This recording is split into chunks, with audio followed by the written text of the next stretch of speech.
True. All right, let's get our next question up here. So we're like 30 minutes in, and we still have a lot of six questions today, left. So we're going to have to pick this up. So Stan is asking, Revelation 10, 9 to 10. What is the little scroll, Lamb's Book, and Bible? Okay, if you guys don't mind. Or mind. is he maybe asking if it's the Bible? Yeah, I think that's what I understood. That's okay. Is that okay if I grab this one? Because I really like this question a lot. Go for it.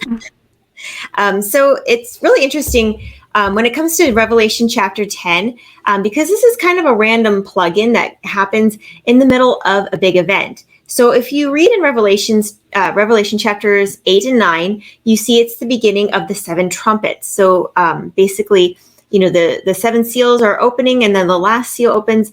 And as the last seal opens, in chapter 8, then God calls for 7 trumpets to blow, and this takes us through a line of devastations and things that happen on the earth that are to happen before the coming of Jesus. Now, it's interesting because 8 and 9, you get through the first 6 trumpets, and then there's the 7th trumpet that needs to sound, but then chapter 10 happens. And so this event is kind of telling you, hey, right before the last trumpet blows, very soon before Jesus comes, this event is going to take place. And so there's something very interesting that says in the chapter that tells you what this little book is. And if you go to Revelation chapter 10, verse 4, it says something very specific about the message here given by the angel that tells you what this little book is. So if you go to Revelation chapter 10 and verse 4, it says, "And when the 7 thunders had uttered their voices, I was about to write.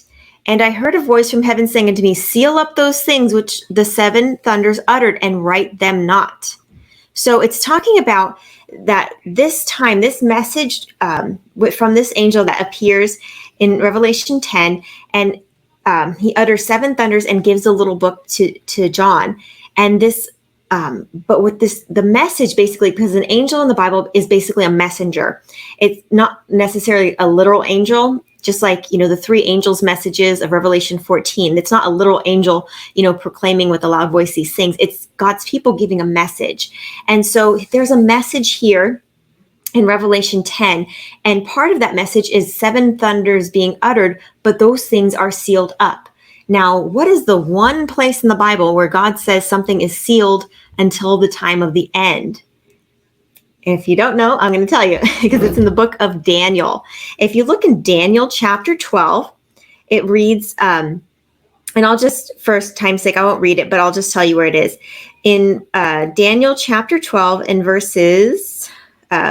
sorry, I wrote it down, 4 and 9, both of those times, basically God says, seal up the writings of this prophecy, for they are till the time of the end. And so basically this little book that's given to John is the book of Daniel, and specifically those prophecies that, Daniel really didn't understand. Like Daniel finally understood the prophecies of Daniel 8. You see that in chapter 10.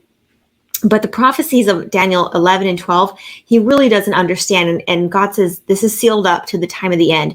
So it's not until... Was it the book of Daniel, or was it the book of Revelation? Like Daniel was given the book of Revelation. So that was the one that was sealed up. Let me just make sure it's clear. The little book that's sealed up is the book of Daniel. And I believe that is the book that the angel gives to John to eat up, that in his mouth will be sweet as honey, but in his belly it will be bitter, because this is a message given to God's people near the end of time, right before the time of the end.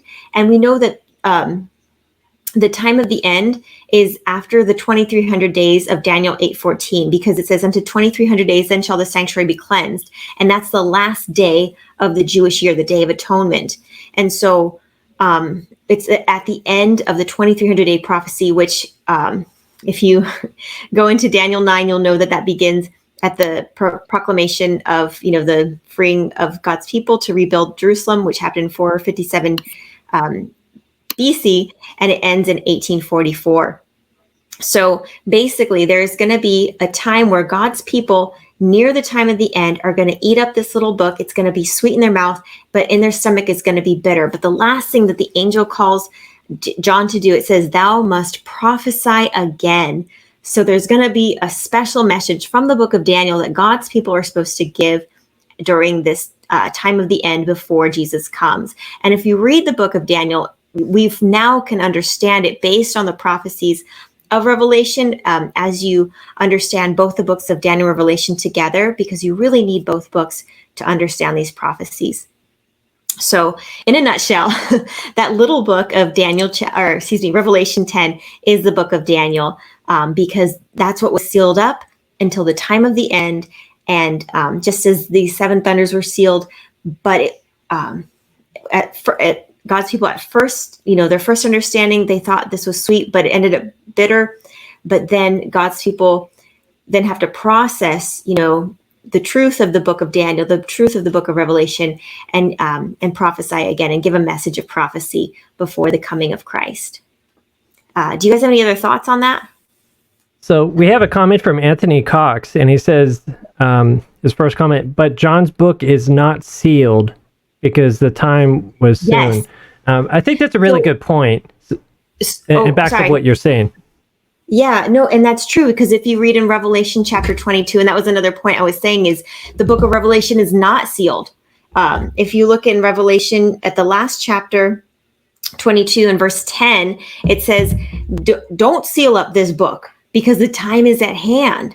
And so, like you're saying, the book of Revelation is not the little book. It's not the Bible. It's the only thing that's sealed up is that book of Daniel. So anyways, that's just my my thoughts as well.